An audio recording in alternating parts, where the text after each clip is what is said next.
The Secret. Welcome to another Sabbath edition, a sermon titled The Remaining Distance.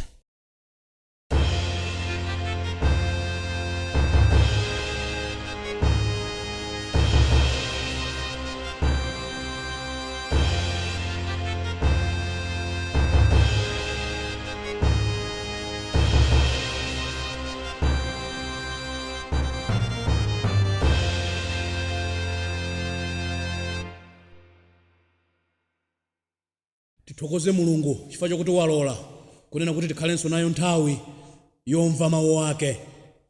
Lero tili ndi utumiki winanso opambana umene mutu wake tikunena kuti the remaining distance. The remaining distance. Mtunda umene watsalira tipemphere. Atate mu dzina la Ambuye wathu Yesu Khristu tifa tikuthokozeni chifukwa cha mphatso ya moyo komanso chifukwa chakuti mwalola kunena kuti tikhale nayo nthawi yomva mawu anu. Ine mtumiki wanu ndakonzeka kuti mundigwiritse ntchito ku ulemerero wa dzina lanu. Komano chisanachite kena kalikonse ndifuna ndipemphe kuti mundikhululukire. Mutakhululukira ine mukhululukirenso ana anu kuna kulikonse kumene aonere komanso kumvera phunziro ili. Muyambe nafe ndi kutsiriza nafe. Potsiriza ife tidalitsidwe, tichiritsidwe komanso tipulumutsidwe mu dzina la Ambuye wathu Yesu tapemphera. Amen. The remaining distance. As the world is coming to an end, pamene dziko lapansi likufika kumapeto, Satan has managed to put the issue of Jesus coming out of Christians' minds. Satana wakwanitsa kuitenga nkhani ya kubweranso kwa Yesu Khristu kuichosa m'maganizo a anthu opemphera.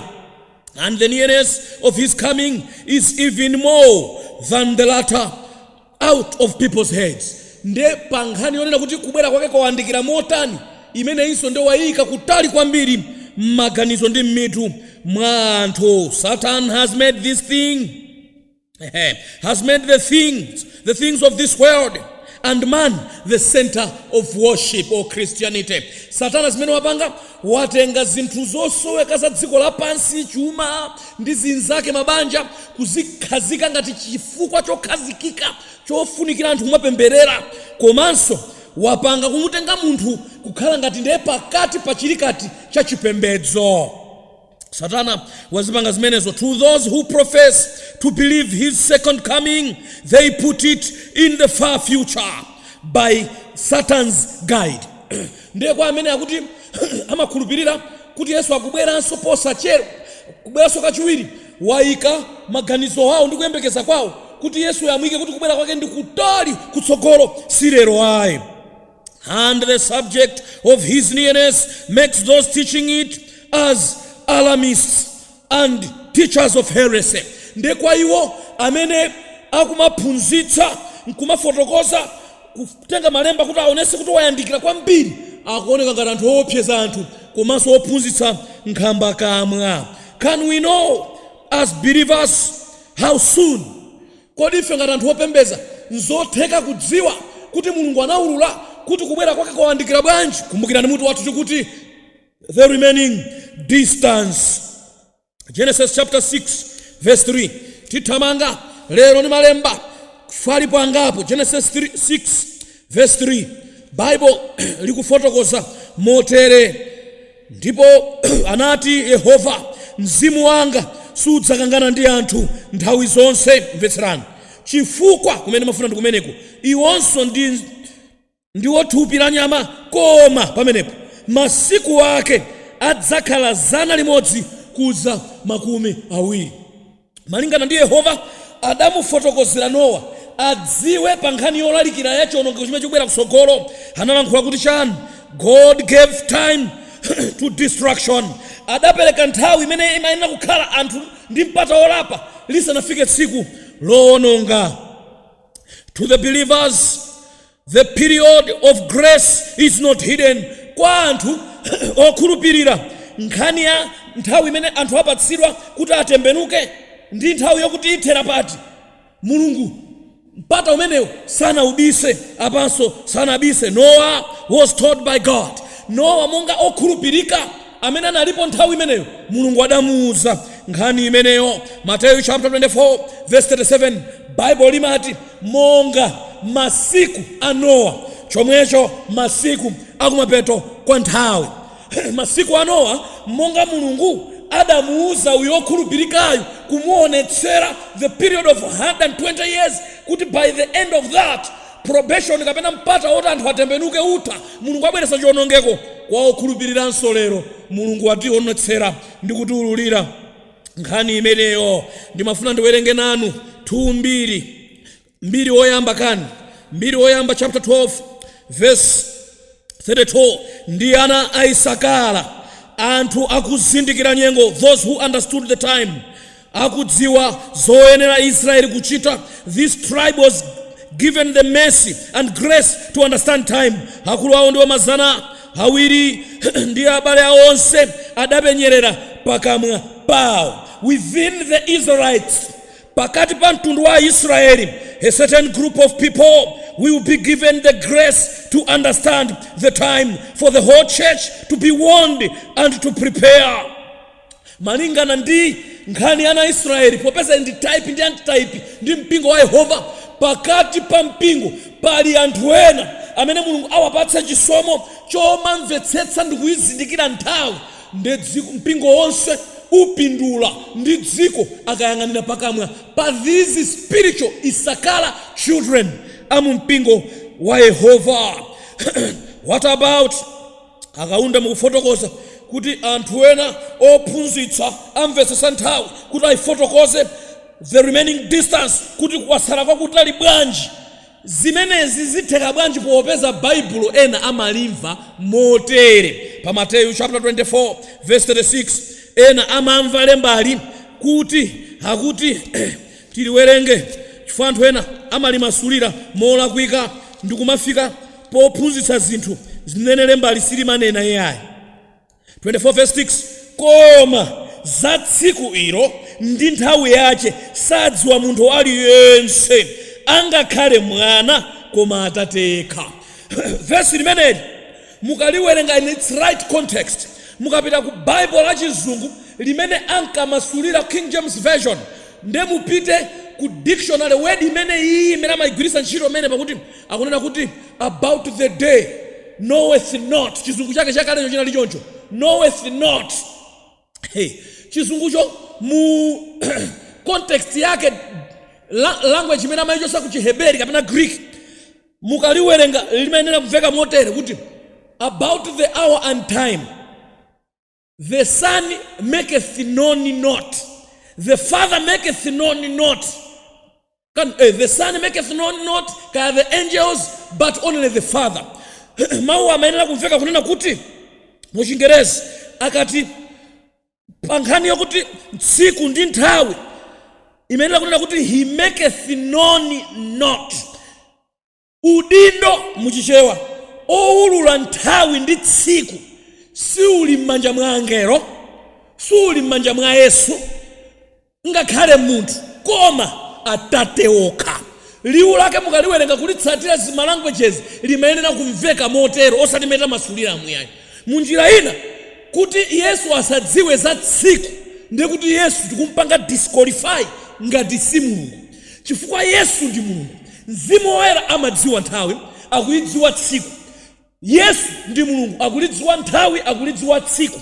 Koma vesili mukaliwerenga in its right context si mbali yake Mulungu Atate Mwana ndi Mzimu amapatsana ma roles. Panopa ndi nthawi ya Mzimu imene akutumikira. Yesu anabwera pa dziko lapansi kuzakhalapo, kuzafa, kuzayendapo ngati munthu, inali nthawi yake. Now about the day of his coming zili mu office ya Atate to make it known. Ndi zimene lembalo limatanthauza. So tamveserani, misunderstood by many. Jesus is God. He knows the time and the day, but not for his office to make known. Si ntchito ya office yake kuti adziulula zimenezo, adasira Atate. So how far are we from the end of all things? Ndelero tingafotokoze kuti tatalikana bwanji ndi tsiku lotsirizira ndi kutha kwa zonse, chifukwa Atatewo tikawandikira pa mpando wawo nkuwapempha amaululira kwa ana a Isakara. Ndi chimene Bible likufuna lifotokoze monga adamuuzira Nowa apanso ife adavumbulutsa. Tamvetserani akulankhula motani tikapita ku Daniel. How far are we from the end of all things? Tatalekana bwanji ndi kutha kwa zinthu zonse. Daniel chapter 7 verse 24.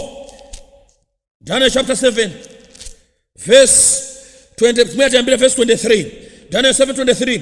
Hatero chirombo chachinayi ndicho ufumu wachinayi pa dziko lapansi, umene udzasiyana nawo maufumu onse, nalusira dziko lonse lapansi, nalipondereza ndi kuliphwanya.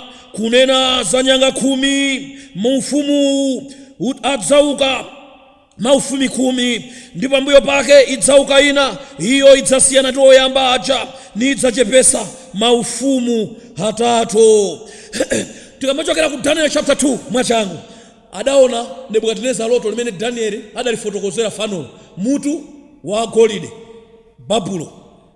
Apa pa mikonopa chifuwachi silver imene mayimira Medo Persia idakhalapo ndi kuthanso after babulo. Kenako apa panali pa bronze Greece, ufumu wake unatha. Miyendo chitsulo, ufumu umene wa number 4 ndi umene tikuwerenga pa verse 23 apanso, kuti ndi chirombo chimene kuchifotokoza apachi kuti chinali choopsa, ufumu wa pagan Rome.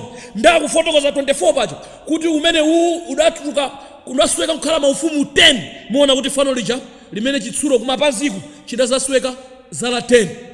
Ndakufotokoza nkumanena kuti nosopano padazatuluka wina verse 25. Ndi Bible kuti chani verse 25, ndakuti ufumu winawo udzatuluka watsopano uzazula zitatu nyanga zitatu zimene zili zala zitatu zakumapazi. Umenewu udzanena mawu otsutsana ndi wamwambamwamba. Kanyanga kameneka ufumu umenewu nidzalemetsa opatulika awo mwambamwamba, azalemetsa Khristu ndifotokoza, nidzayesa kusintha nthawi ndi chilamulo pamenepa, ndipo adzaperekedwa m'dzanja lake mpaka nthawi zina ndi nthawi ya nusu, 42 months ku chivumbulutso, 1260 years. Tamvetserani, tufuna tifotokoze the remaining distance kuchokera lero kufika ndi kutha kwa dziko kwatsala nthawi yayitali bwanji, chifukwa tikamvetsetsa nkhani chibwana ku Chikhristu ndi dziko zingathe. Tamvetserani ndakunena motere kuchokera kwa Daniel kucha rose the ufumu wina kuzaka zala 10 zija, rose the papacy, different from all those past kingdoms, umene usiyana ndi maufumu ena aja. Akuti chifukwa chani? Like Babylon, Medo Persia and Greece, because it had both it controlled religion and the government affairs. Kusiyana kwake ndi maufumu atatu aja, wa papacy umayendesa dziko komanso chipembedzo. Ndakufotokoza pamene pa 25 paja akunena kuti zikululidwadi kuti mmene akuti udzala kanthu kwazunza 1260 years zidachitikadi dark age, mmene ufumu umenewu udapha Khristu mu nkhani imene amafotokoza kuti dark age. Ndeta mvetserani kumene tupita ndi nkhani yathu pamene tufuna tifotokoze the remaining distance. Now Bible kuti kanyanga kakang'ono kamene kani ufumu umenewu otsogozedwa ndi system ya Purpose Vatican uzafuna kusintha chilamulo ndi nthawi. Pamenepa at this attempt, Daniel chapter 7 verse 26 akulula akadzafika pokuti afuna ayike malamulo osemphana ndi amene Mulungu anayika. Chizachitika ndi chani? Verse 26, koma nthawi yomweyo woweruza mlandu adzakhalako Yesu ameneyo, ndipo adzachotsa ulamuliro wace kutha kuononga kufikira chimaliziro. Ndakufotokoza Yesu pamenepa hakuti 27 tonjezeri, ndipo ufumu ndi ulamuliro ndi ukulu wa mafumu apansi pa thambo lonse zidzapasidwa kwa anthu awopatulika wamwambamwamba. Ufumu wake ndi wa ufumu wosatha, ndi mayiko onse azamtumikira ndi kumvera. Tamvetserani kuti timvetsetse kuti wasala nthawi yayitali bwanji kuyambira lero. Akuti akadzayesera kuchita zimenezi, when they try to implement the day imene Mulungu sadanene, lamulo limene limaonesa kusintha nthawi 1, 2, 3, 4, 5, 6, 7. The day number 7 is the Sabbath of the Lord. Akazafuna kulichosa ndikulipitisa ku first day. Day number 7 hii iwonesa nthawi komanso chilamulo ndi lamulo number 4 pa malamulo 10. Pofuna kulizulapo pa malamulo 10 limene limaonesa kuti Mulungu ndi wolenga dziko li ndi made by God. Akazafuna kuchosa pamenepo kumwamba Yesu azadzuka ndi kupanga program yothesa chilichonse. Ndakuti akuti Jesus, at this attempt of Daniel chapter 7:26, Jesus will intervene and stop them. Mufumu wa Mulungu. At the moment lero 2021 chikuchitika ndichi. Chivumbulutso chapter 7 verse 1 to 3. Lero 2021 kuzafika tsiku limene lero chimene chikuchitika kuti dziko lisafike pamene papa. Chimene chimachitika nchokuti zitatha izi ndinaona angelo anayi ali kuyimira pa ngodya zinayi za dziko, akugwira mphepo zinayi za dziko kuti ingaombe mphepo pa dziko kapena nyanja kapena mtengo uliwonse.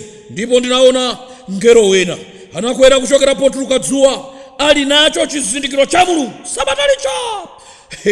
Ndipo anafuwula ndi mawu akulu kuitana angelo anayi amene analandira mphamvu kuipsa dziko lapansi ndi nyanja. Nanena verse 3, musayipse dziko, chisokonekero chikabwera mu dziko chisakokomezeke kwambiri kuti dziko lithe kapena nyanja kapena mtengo kufikira titasindikiza chizindikiro akapolo a Mulungu wathu pa mphumi pawo. Pano pa dziko lidakatha kutha koma Mulungu ndi angelo ake akumayimika zinthu zikamachitika, nthenda zikabwera, nkhondo zikabwera, kumaziyimika kuti zisawonongeretu anthu onse mpakana agwire ntchito yosindikiza chizindikiro. The kingdom of God is sealing the people by the Holy Spirit. Mogwiritsa ntchito mzimu woyera. Aheberi chapter 10. Pogwiritsa ntchito mzimu woyera angelo a Mulungu pakati pa anthu akuchita ntchito imeneyi. Chapter 10 verse 15 to 17. Between today ndi tsiku limene afuna kusintha lamulo limene likhale tsiku loopsa kwambiri chikuchitika ndi chimenechi. Mzimu akutani? Koma mzimu woyera achitiranso umboni pakuti adatha kunena kuti chani kalekalero, ichi ndi chipangano ndidzapangana nawo atapita masiku ajawo. Ananena Ambuye, ndidzapereka malamulo wanga akhale pa mtima pawo, kwachosa pamwala adzawapanga inseti mmakhalidwe, akhale mubongo anthu awavomere aziwachita. Tamvetserani, pa mtima pawo ndipo pa nzeru pawo ndidzawalemba. Mzimu woyera ndafotokoza kuti he is the finger of God, nde adzalemba makhalidwe osunga malamulo mu mtima pa maganizo pa anthu. Ndakuti ndipo machimo awo akadzafika pamenepo kuti akwanisidwa ntchitoyo ndi masayeruziko awo sizidzawakumbukiranso. Using the truth, ufumu wa Mulungu pogwiritsa ntchito 2021 choonadi chimene tikulalikirachi. Jesus the Lamb, Yesu amene ali mwana wankhosa. Maufumu awiriwa, ufumu wa Mulungu ugwiritsa ntchito Yesu, wasankha kugwiritsa ntchito lambu, chinyama, nkhosa, pamene ufumu wa Satana umagwiritsa ntchito chirombo, the beast. Opposite kingdoms. Ndakuti using truth, kugwiritsa ntchito choonadi, Jesus the Lamb, Yesu mwana wankhosa, is directing in the most holy, ali kumwamba chipinda chopatulukitsitsa, as the high priest is directing ntchito yonse, is making his followers akuwapanga otsatira pomalalikira choonadi akachilandira, to settle into all truth, alandire zonse zona zimene Bible likunena. Ubatizo weniweni, zokudya zenizeni, zovala zenizeni, makwatidwe enieni, tsiku lopembedza lenileni, chilichonse truth, azivomere. And when they settle in that truth, they are sealed. Ellen White adamfusa kuti what is the meaning of seal?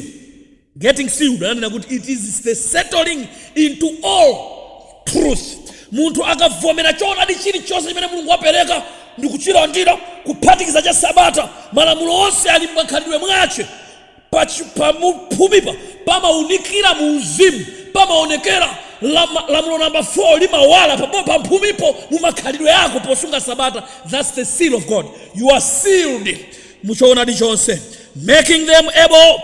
Akamapa mzimu woyera akakwanitsa zimenezi za kwa Heberizi, kuwapanga anthu okukwanitsa to keep his law, kuti asunge malamulo amene ndi ovuta munthu payekha. kuti awasunge, hence potero revealing his character. Potero saba, sanena boza, sasirira, satukwana, sapanga ndewu ngofatsa, akuulula posunga malamulo amenewo aonetsera kunja khalidwe la Yesu. Lero 2021 zimene ukuchita ufumu wa Mulungu ndi zimene ndafotokoza apazi. Nanga ufumu wa Satana ukupanga chani? Tamvetserani ufumu wa Satana pano ukutani, chifukwa maufumu awiri wali busy. Awa a Mulungu akudinda zizindikiro dindo pazipumi panache pogwiritsa ntchito choonadi Mzimu Woyera ali busy kusindikiza makhalidwe pa mtima pawo. Mbali inayi ufumu inawo ukutani. At the moment mbali inayi wa Satanawu, Chivumbulutso 18 verse 1 to 3, nawonso akutani fanawonso ali ndi ntchito imene akuyichita. Ufumu wa Mulungu kugwiritsa ntchito choonadi wa Satana zitatha izi ndinaona ngelo wina wakutsika mmwamba wakukhala nawo ulamuliro waukulu, ndipo dziko linaunikidwa ndi ulemerero wake, ndipo anafuwula ndi mawu olimba nanena, wagwa Babulo wamkulu, nasandulika mokhala moziwanda. Chipembedzo chija chikukhazika pa zolankhula za ziwanda, ndimo osungiramo mizimu yonse yonyasa, ndimo osungiramo mbalame zonse zonyasa ndi zodanidwa. Mzimu Woyera simbo yake ndi nkhunda, mbalame yofatsa yakhalidwe labwino, koma uku kulibe Mzimu Woyera mmodzi, kuli ziwanda mizimu.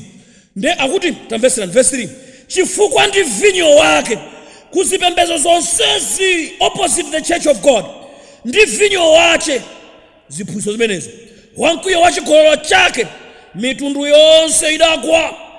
Ati ziphunzitso zabozazo mitundu yonse ya dziko idakhulupirira, ndipo mafumu a dziko adachita naye chigololo. Nde mafumu a dziko nawonso amakhala comfortable kupemphera kumene kufa sadzudzula chimo, ndipo ochita malonda a dziko analemera ndi mphamvu yakudyerera kwache ndi ziphunzitso zache zosalesa kanthu.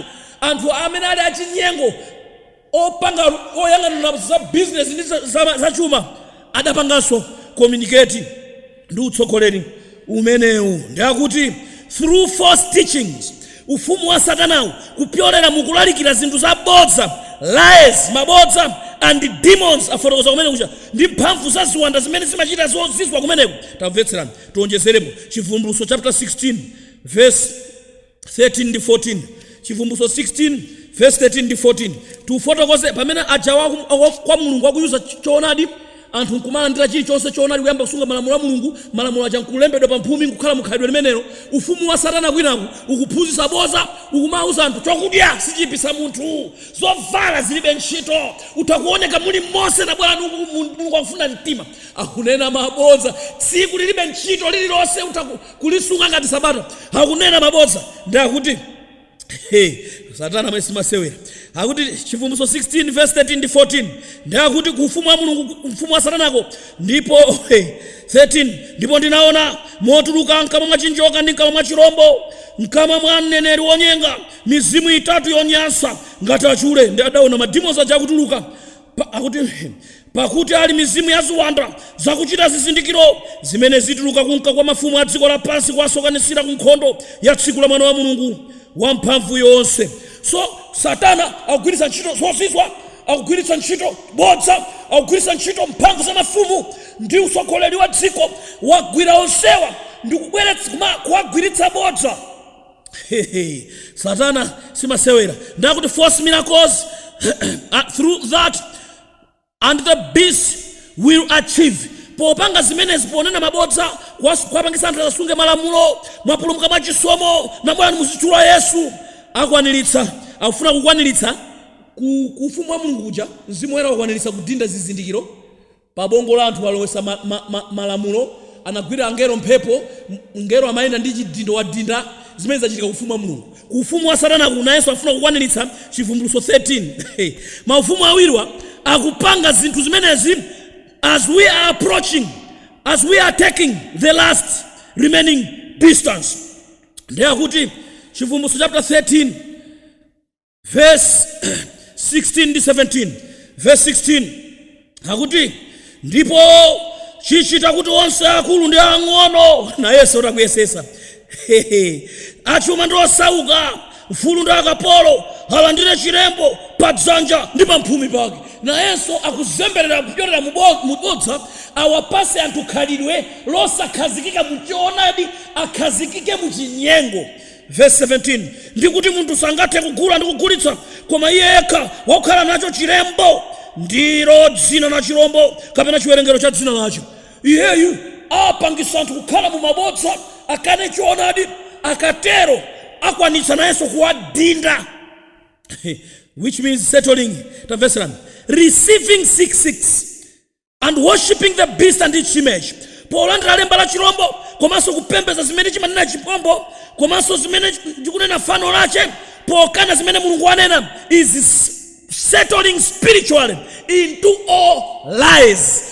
Kukhazikika muuzimu, kuzinthu zaboza zokha. Satana ndi dolo, pang'ono ndi pang'ono amatipanga kukana pankhani yokhuzana ndi zimene Mulungu wakuti tidye, iya zimenezo ayi. Pamene Mulungu wakunena kuti tivale, ayi Mulungu asanduze zovala, ayi. There's fashion, you know. Masiku akalekale anthu ankavala motero, masiku anoyu kutavala chinthu chachifupi, Mulungu afuna mtima. Kalekale enda anthu sankazilembalemba kumaso kuziphodapoda kumanga zinthu zimene zali kalekale. We're talking about this is new generation, 21st century, you know. So this is just fashion, you know, it's fashion. Chilichonse kumakana.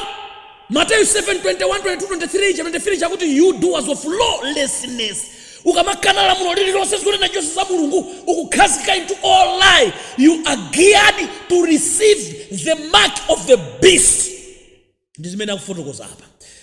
Ndiye akufotokoza kuti ufumu wa Satana nawonso ukwaniritsa zimenezo. Now at the implementation of the Sunday law. Ndeno pamene Satana, kumbukirani ku Daniel chapter 7:25 kuja akunena kuti ufumu umene wanyanga ing'ono, the purpose akuti udzapanga zokuti uzazunza Khristu 1260 years, tapeza kuti zinachitika nthawi ya Dark Age. Komanso uzayankhula za chipongwe mwamba, tapeza kuti zimene zidachitika ndakuti udzafuna kusintha nyengo ndi nthawi, udzayesera fasangapange fa malamulo ali mpando wa Mulungu kumwamba sangasinthe, koma pa dziko pano azayesera kutero. This is the implementation of national Sunday law. Akafika napo kuti afuna ayike Sunday law. At the implementation of national Sunday law, Daniel chapter 12 verse 1, ndakufotokoza kuti nkhani imene tsiku limene adzazuke kwawoko nkumanena kuti lerolo tufuna noti likhazike tsikuli kuti no lifike pokuti basi aliyense auzidwe apange. Daniel chapter 12 verse 1, ndipo nthawi yomweyo adzauka Mikaeli kalonga wamkulu wotumikirana anthu ndi mtundu wako, ndipo padzakhala nthawi ya nsauso sinakhale yotere kuyambira mtundu wa anthu kufikira nthawi yomwe ija, ndipo nthawi yomweyo anthu ako adzapulumutsidwa yense amene ampeza olembedwa m'buku. Now panopa mmene kumwamba kuli bize kudinda zizindikiro, kudandaulira akaunda kulalikira, imvani choonadi, tembenukani siyani uchimo, landirani choonadi cha Sabata, landirani choonadi cha mavalidwe, landirani choonadi cha country living, landirani choonadi cha health reform. Pamene akufotokoza zonsezi kumazilandira osanyinyirika, kumakonza zonsezo, kumakonza zimene Mulungu akunena, mavalidwe, madyedwe, malo opitaso, ukamasintha zonsezo ukuzipanga prepare kukana kale losunga malamulo a Mulungu kuphatiza ndi Sabata, chizindikiro cha Mulungu. You are getting sealed. Ukamakana zonsezo ndi kumadzimenyera maufulu koma kumaputula Yesu, ukuzipusisa, ukuzalandira lemba la chirombo. Ndiye pamene alifune utsogoleri wokukhazika anthu akayipempha ndakuti Yesu azadzuka, ndipo pamenepo akadzuka kalongayo ndiye kuti zinthu zaipa. So tamvetserani. So Daniel, at the implementation of Sunday law, Jesus stands in Daniel 12 verse 1, stops the work in the most holy, adzasiya ntchito imene amayigwira. Ndi akatero pamenepo chivumbulutso chapter 16 ikulowa m'bwalo, miliri idzayamba kuponyedwa. Ndiye miliri ilipo 7. Ndakuti mliri wachi number 7 ukamazatha pa chivumbulutso chapter 16 ndi pamene Yesu akutulukira kumwamba. Chotero inu ndine lero chimene chatsalira inu ndine ndichongonena kuti Mulungu amalize ntchito zinda zizindiro, ufumu wa Mulungu kumalizisa kulalikira choti anthu achilandire, ufumu wa Satana ukupanga zinazi. Koma Satana kuseriko akuzemberera mukusazi wanthu kuti ayikhazike siku lija, asinthe chilamulo ndi nthawi chija, achibwerese ndi lamulo, akangoti wachipanga pa siku limenelo pamene zinthu zikuyima. tamvetserani sonza kuti ife lero tili ndi lero malire tsiku lokhazikitsidwa Sandero. Tikamati the remaining distance is today 2021 to the day of national Sandero. Chifukwa that marks Jesus standing ndikusiya ntchito yotetezera. Ndiye kuti mpata otembenuka probation yatsekedwa. Palibenso mpata. Sonza kuti tsiku ngati lawandikira kwambiri tilibe nthawi. Tamvetserana na Mulungu. Kodi tsopano lerolo mukapanga kafukufuku.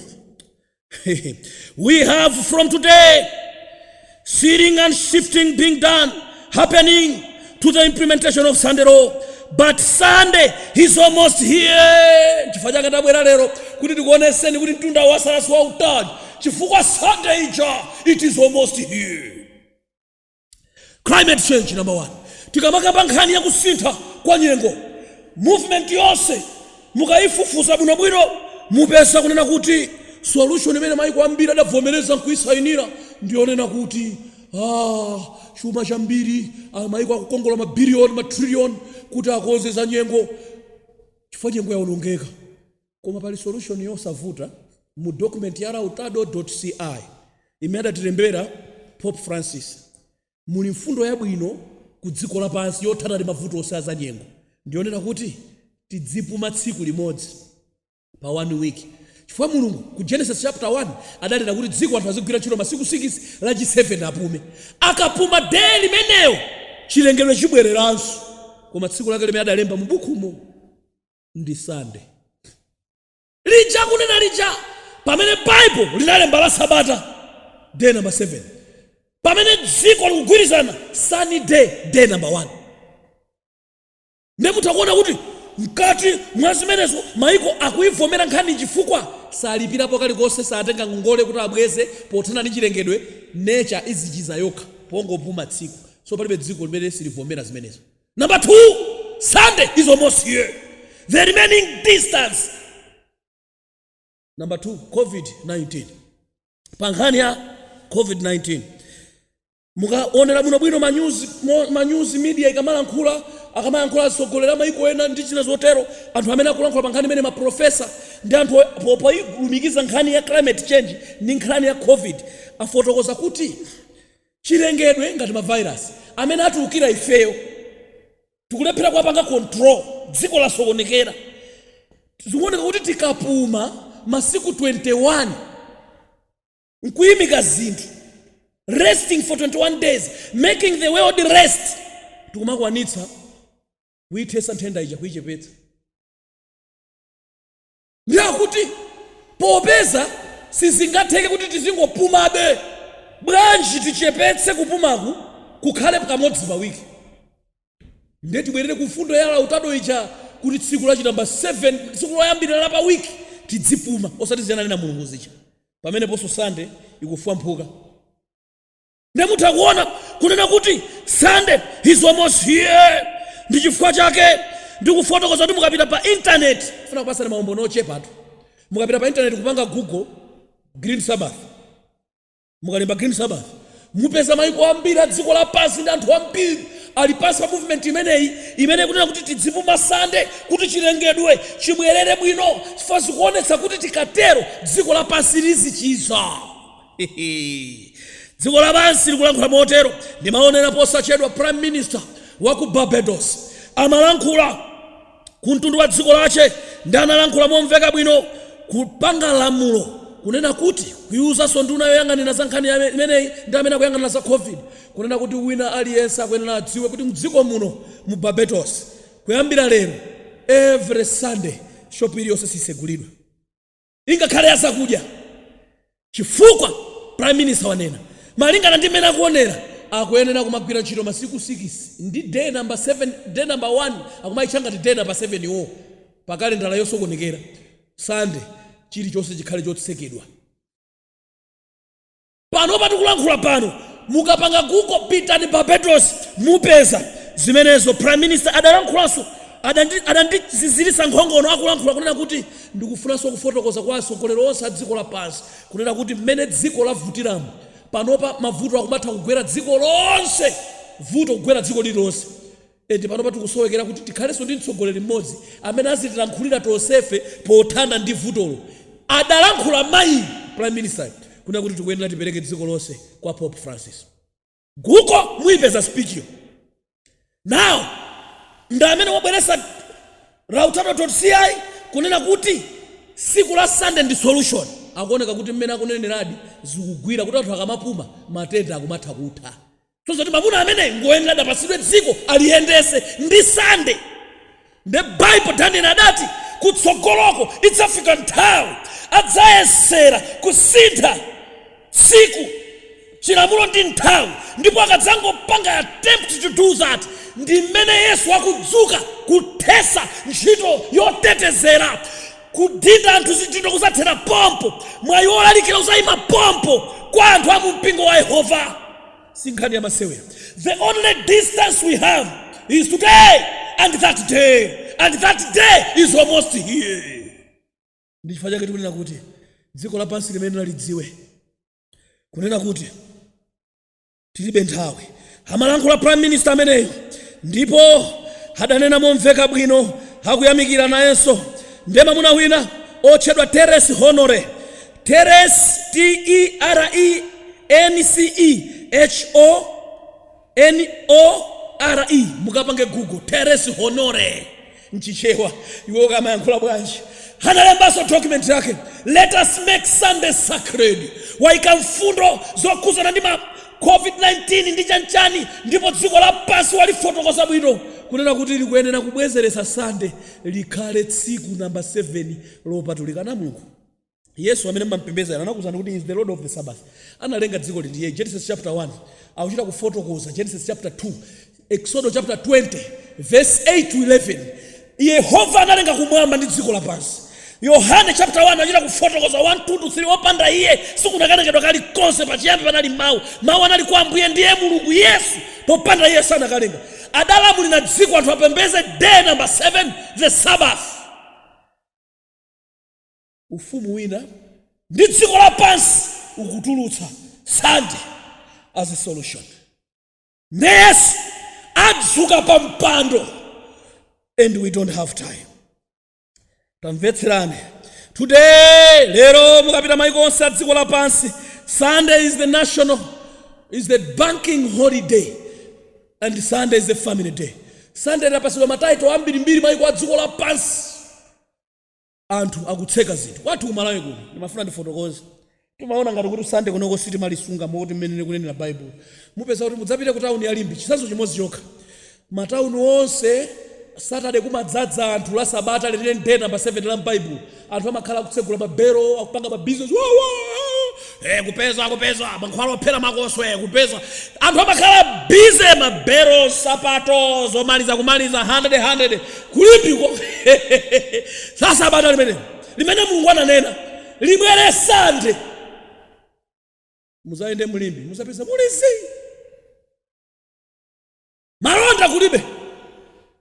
Yesu akalankhula anthu makani kudzaza dziko lapansi kupanga zimene akufuna. Satana akalankhula aliyese chete kumvetsera. From today kumene kwatsala the remaining distance sikutali ayi, chifukwa Sunday is almost here. Tsiku limene latsalira ndili tinanga akaunda. The Bible awaits. Bible langotsala likudikira when America, tsiku limene America forces or enact a law and force the world. Chivumbulutso chapter 13 verse 11 to 12, verse 16 to 17 ndi verse 15. Chimene changotsala kuteko panopa inu ndine umwayi wathu wokuti tilape wangokoledwera mu dziko la America. Basi siku limene azuke Biden ndi azinzake mutu maombozi nkuwauza anthu akankakamiza kumuuza kuti tibweretsere lamulo ili, Biden nkuvomera nkusayinira mavuto chitetezo chikutsekedwa. Ndema munaka amene imene akuchitira zinthu zake angochita zinthu mwachangu pompo ngopsa kwambiri. Chivumbulutso 13 verse 11, ndipo ndinaona chirombo chinatuluka pansi ndipo chinali nazo nyanga ziwiri ngati mwana wankhosa, ndipo chinalankhula ngati chinjoka. Chirombo ichi ndi ufumu wa dziko la America.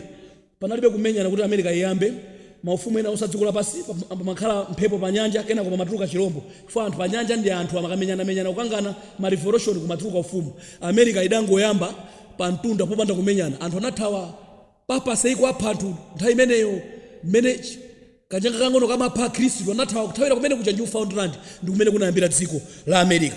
Ndakuti ndipo chichita ulamuliro wonse. Ati chimaoneka chanyanga ziwiri koma chimaoneka ngati mwana wankhosa koma chimalankhula ngati chirombo. Munjira ina America makhalidwe ake idayamba ngati dziko lopemphera koma imati kamalankhula imalankhula ngati Satana. Mukwatana muno okhaokha akazo okhaokha mutha kwatrana imalankhula zinthu zotero komanso kulankhula ngati chinjoka. Munjira ina ndinena kuti chinjoka chimapanga persecute chimapha.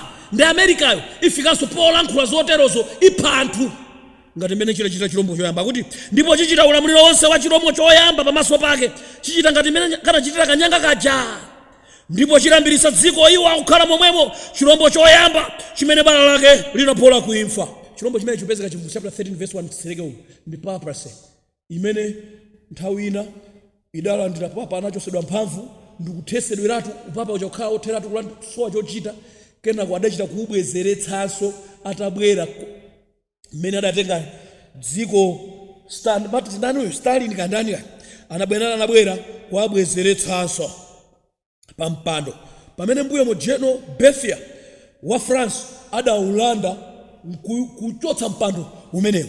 Nde America ndimene igwire ntchito imene verse 16 ndipo chichita Americayo onse kuti onse akulu ndi ang'ono ikuyenera America ipange zimenezi osauka ndi mfulu ndi akapolo alandire chilembo pa dzanja lake ndi pamphumi pawo ndi kuti munthu asakhoze kugula kapena kugulitsa koma iye okhala nacho chilembo ndilo dzina la chirombo ndi chiwerengero chake. America ikuyenera ifike popangisa kupanga ndondomeko maplan onena kuti dziko lapansi athe kumalipanga control kuti munthu sagula sapanga chakuti ngati salandira lemba la chirombo sagula sapanga chani ngati sapanga chakuti afike polipangisa dziko loselija system imeneyo ndi ayikakamize at the issue of Sunday. Verse 15 akunena kuti akapanga zimene zizi zokaletsa kugula ndi kugulitsaku zikhala kunena kuti lamulo lichalika koma sakuphapo anthu. Akapanga zimenezo Yesu adzuka probation ikutha mu mpingo wa Mulungu. Ndiye kuti mu mpingo wa Mulungu anthu amene anapasidwa choonadi akhala kuti apasidwa mpata kuti ayambe kulalikira tsopano chivumbulutso anthu amene asindikizidwawo chivumbulutso chapter 18 koma verse 15 komano America ifika pa verse 15 chitachitike ndi chani ndipo anachipatsa mphamvu yakupatsa fano chirombo cha mpweya kuti fano la chirombo lilankhule lilichite kuti onse osalambira fano la chirombo aphedwe. Now this system ikadzapangisa kuti nosopana anthu aphedwe pamene miliri ikuyambira. Sono zinthu ziwiri mumvetsere. Point yoyamba akalika lamulo licha ndiye kuti chitetezero chikutsekedwa mu mpingo wa Yehova okhulupirira mu mpingo wa Mulungu asindikizidwa ndipo akulandira Mzimu Woyera kuti atuluke akalalikire chivumbulutso chapter 18 kumene akunena kuti wagwa Babulo wagwa mwasanduka mokhala ziwanda mipingo yonse ili mbali imodzi tuluka ndi mmene mu anthu anga. Verse 4 imeneyo pamenepo akalalikire kuti kumene konso anthu atuluke fakuli anthu ambiri ana a Mulungu mipingo imene ikusunga sande aliko koma Mulungu amasungira nthawi kuti akadzamva uthenga uja ndikumaona kuti zijankalalikira akaunda zijanzoonadi lero tauzidwa za sande ngati sabata kutereko mask si mark of the beast vaccine si mark of the beast koma nkhani ndi sande zija zinakokhala kodusira how to control people how to see how to try the system of denying people to sell and buy kani nkhani ndi asande anthu a Mulungu adzachoka kumene kuja akazalalikidwa ndikubwera mbali ya Mulungu ndiye Satana azaona kuti akuluza anthu ambiri azapanga resolve kukupha. Verse 15 ichi akuti chidzapanga kuti lamulo akuti fano la chirombo lilankhule mawu. Fano la chirombo ndi mipingo yonse imene masunga sande chifukwa sande anabweretsa chirombo chija nde idzafananano ndi chirombo poti chirombo chidaphapo anthu kanyanga kang'ono kanapha anthu nawonso azalamula kuti akutichoka kumachali chikwatuwa chifukwa cha anthu awako za sabatawo aphedwe. Pamenepo pamene Yesu akuyamba kuponya miliri.